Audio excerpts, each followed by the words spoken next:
Rastlarsan gözleri yaşlı yavruna, suçunu bağışla, sarıl boynuna. Biz bize yaşarken geldik oyuna. Eller kadir kıymet bilmiyor anne, senin kadar kimse sevmiyor anne. Biz bize yaşarken geldik oyuna. Eller kadir kıymet bilmiyor anne, ana kadar kimse sevmiyor anne.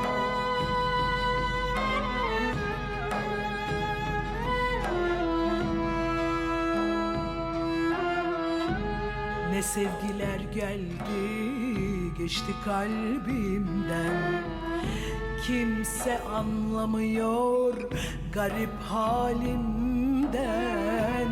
Senin hasretini duydum derinden. Eller kadir kıymet bilmiyor anne, anne gibi kimse sevmiyor anne. Biz bize yaşarken geldik oyuna. Eller kadir kıymet bilmiyor anne, ana kadar kimse sevmiyor anne.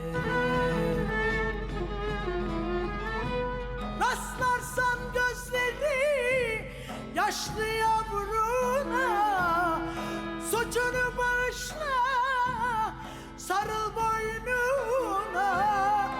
Biz bize yaşarken geldik oyuna. Eller kadir kıymet bilmiyor anne, senin kadar kimse sevmiyor anne.